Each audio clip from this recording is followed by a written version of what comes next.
Hi. Before going to video, please subscribe to my channel for more interesting stuff. And the question is, what's the most traumatic thing you've witnessed? I worked with a 6-year-old with autism and bipolar. He had a psychotic break and started trying to claw his own eyes out. His mother and I had to restrain him so he could be sedated. The whole time he was begging me to let him go and just let me die. 6 years old, mind you. 6. This was about 10 years ago. I still think about him a lot, and hope he's okay.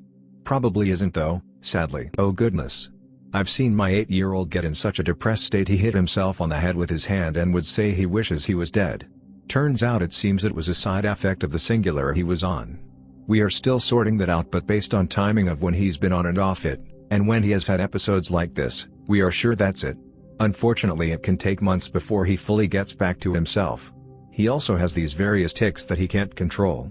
He has never done anything so severely he had to be sedated, but as a parent, it has been the most terrifying thing I've seen/heard. I've dealt with depression and anxiety myself that is worsened by medications, similarly, so I can understand how scary it is to him too. My mother died from aggressive lung, bone, and brain cancer. I was her power of attorney, and when I got to the hospital, she was desperately trying to revoke her DNR. Nurses and doctors were trying to explain the risks, but she was losing oxygen to her brain. It was ultimately my decision, but they wanted me to try one more time. As I was explaining, she just looked at me in sheer terror and said, "Don't give up on me. I want to live," through gasps of air. That was the last thing she ever said. She was then put on a respirator that just lurched her body forward with every breath, as she laid there completely unresponsive. I still have nightmares about the whole experience. This hits very close to home. My mom had the same and she passed away last year. I was on my way to work one morning about a week after my government assistance had run out, took time off to help my dad care for her, but she lasted longer than anyone thought she would, and I get a desperate call from my dad crying and telling me I need to come home before hanging up. I jump off the bus and into the longest 30-minute cab I've ever taken and get home. My dad and my sister are inside wailing. My mom is sitting in her chair seizing and gasping for breath. I'd seen her 2 days prior, but she looked so much worse than I remembered. White and thin as a sheet. She was crying and screaming between sharp gasps, clearly in immense pain and alternating between lurching forward and backwards. We leaned in around her and kissed her and screamed and cried as her breaths got shorter and further apart over the course of an hour, but she continued to lurch violently the whole time. Her eyes eventually began to roll back in her head, first just one and then both. She weakly gripped the seat, but you could see so much strain in her arms that if she had the strength she would have torn through the armrests.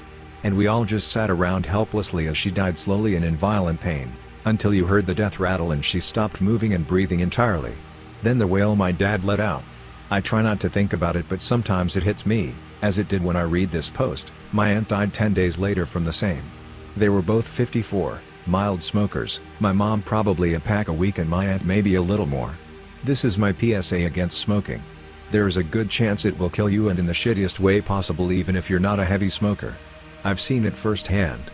It's not a slow, sad, relatively painless, romantic death as depicted by Hollywood. It is an extremely slow, painful, drug-addled haze for months to years that turns you into a husk and then a violent, painful, undignified disaster at the end. It's been months now and I'm still devastated. I also lost my father to aggressive cancer this October. He was also set on living till the end. On his deathbed he was of course very high on morphine, but sometimes he'd wake from his unresponsive state and look for us in terror, making noises through all the gurgling and rattling of his throat. I'm crying just typing this. Flashbacks keep coming back to me at the weirdest times. After hours and hours of listening to him and be in pain and his breathing, I remember praying that he would just please let go. All evening, and all night his body kept fighting against it. I was sure I was going insane. That this was actually just a horror film I was watching. There's nothing like seeing your most beloved leave you like that. Hugs and best wishes to you, my friend. I feel your pain immensely. A friend and I took an EMT course in high school, and part of the requirements before we could take our state test was that we had to do a certain amount of hours in a hospital working triage. In our downtime, a security guard offered to take us to the morgue in the basement, and, being the curious teens we were, we gladly accepted. There were 2 tiny little babies in there, labeled Twin A and Twin B. I couldn't handle that. Not immediately traumatic, but watching my mother become an addict. She went from being my mother A to being a violent, narcissistic stranger. The night that sucked the most was the night I gave her $500 of my own paycheck for bills and she turned around and spent it on drugs in front of me, in our front yard, and 2 days later our water and electricity got shut off due to non-payment. I was 17 when this happened. I'm 25 now. Our relationship is very tenuous. She's still an addict but there's been a lot of improvement. Our main points of contention are the fact that I grew up and got married, so I'm no longer under her roof and subject to the manipulations of her and her husband, and the fact that she's still with her husband, who's a recovered addict, but verbally/financially abusive and mentally unstable. He physically abused my sister and I as children and she just refuses to walk away. I'm doing my best, but I don't have high hopes that I'll ever get her back. And it hurts to know she'll probably never meet her grandchildren, and I know now that she'll never understand why I feel how I do, so I'm coming to terms with it. Thanks for asking, dude. Sincerely, Blackheart. When I was about 8-5, did the math again. I was queuing for ice cream with my grandpa in front of the school, where he had just picked me up from. Since school has just finished, there were quite some people queuing. Then this little girl comes out of the school and instead of going in the queue, she tries to go to the front of the line. My grandpa, the gentle old man he is, very nicely said, "Hey little girl, see everyone here has been waiting their turn," pointing at the line, "so don't you think it would be fair you did too?" Or something like that. Little girl runs to a man standing close by, apparently her dad, and the dude, without skipping a beat, runs to my grandpa, who is holding my hand, and starts punching him like a madman and yelling stuff about how his girl can do whatever the fuck she wants. People, of course, jumped in and made him stop. He just left with his kid. My grandpa was bleeding from his face and was bruised all over, but kept asking if I was okay. I came home to find my ex-boyfriend dead with a self-inflicted gunshot wound the day after I broke up him. He texted me right before he did it, something like "I love you and I'm sorry." I didn't think much of it at first. After hours of no reply, I drove home and the whole time I just knew what I was going to walk into, but I was hoping I was wrong. I'm extremely paranoid and anxious and often overthink scenarios to the worst possible outcome. Walked into the house, all the lights were on. The TV was on and paused. The only sound I heard was the fan of the bathroom, light on, door open. I approached the room and noticed the bedside table drawer open, where the gun was kept. I walked up next to bathroom, knocked on the wall and called out his name. No reply. I braced myself and peered around the corner into the doorway. And there he was. Literally the worst. About 7 years ago my GF and I allowed one of her friends to stay at our place while her and her fiancé, I think fiancé, were in between homes. It was a short time. She would clean and paid us, so win-win. He was never around. He was a truck driver. Well, he changed phones and she went through it, not sure why. Well, I get called in from the balcony. The two girls are looking and shocked and crying. They asked me if what was on the phone was what they thought. I couldn't have shut that phone faster. I was disgusted. That image is literally burned in my head. She didn't want to call the cops thinking they weren't his. I did, handed over the phone. Shortly she left our house still with him. To this day it haunts me, and I can't help but think of how the hell someone would still be with someone who had that on his phone.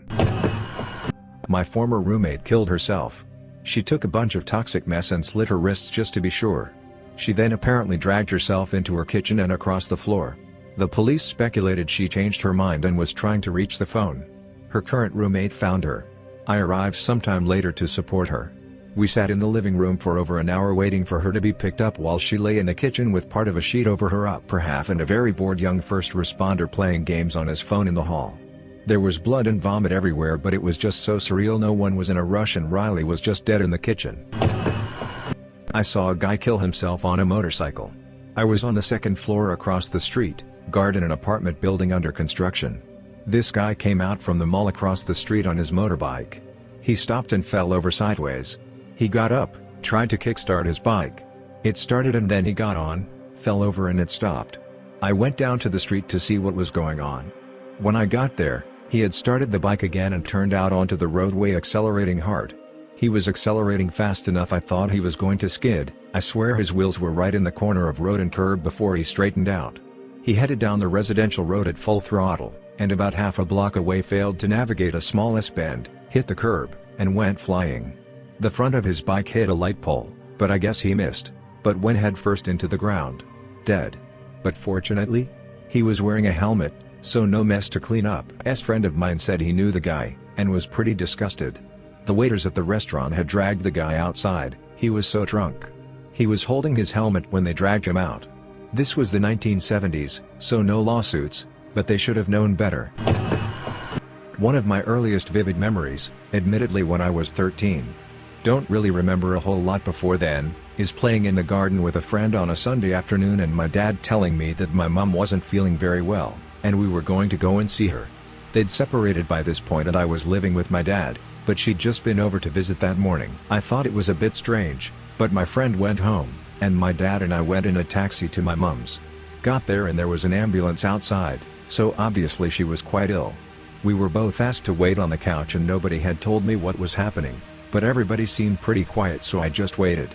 Next thing I know, her unconscious body is being carried out on a stretcher, and 23 years later, her lifeless face still haunts me. She'd had an asthma attack and hit her head as she fell, and died on the way to hospital. 2 weeks ago I took my dog to the vet. A guy comes running in with a chihuahua and says she just had a big dog attack her. I could see a good amount of blood and some bite marks on the chihuahua but it didn't look like anything too critical. Until the man turned around with the dog and revealed that her eye was popped out of the socket and blood covered the side of its face. They immediately took the dog to the back and put it to sleep for surgery. Later a vet tech came out and said they wouldn't be able to save the eye and that they'd have to remove it. It's the most gruesome thing I've seen in person. 20 years ago my uncle set fire to my family's apartment around 2 a.m. The fire spread to 6 other apartments. A total of a dozen plus ambulances, fire trucks, and squad cars showed up. Everybody in the place, including neighbors, my dad, mom, 2 sisters, and myself, scattered into the night, into the front street or onto back porches. I remember being in the alley while the latter part was all unfolding. It was an early morning December day and I ended up getting blisters on my feet from the cold. A short while later, cops managed to move people around so that each family had its own ambulance or ambulances. When they brought me to my family, my dad was screaming/crying. 3rd-degree burns all over his body and psychologically destroyed. My mom was trying to console him and trying to get him to stop crying. She also was covered in burns, less severe, and my youngest sister was screaming like nothing I'd ever heard before. She had completely lost the skin on her hands and other parts of her body. To this day she has only transplanted skin in those places, and it's extremely obvious. My middle sister and I very largely escaped physical harm. Uncle later killed himself over this. Also, when they brought us to the hospital, they botched my mom's IV drip, giving her too much potassium. She went into cardiac arrest, and they couldn't resuscitate her for nearly half an hour. She then became a vegetable for just over 8 years, then, after one last battle with pneumonia, she died peacefully-ish in my and my middle sister's arms. Thanks for watching. Please do like, share, comment and subscribe for more videos.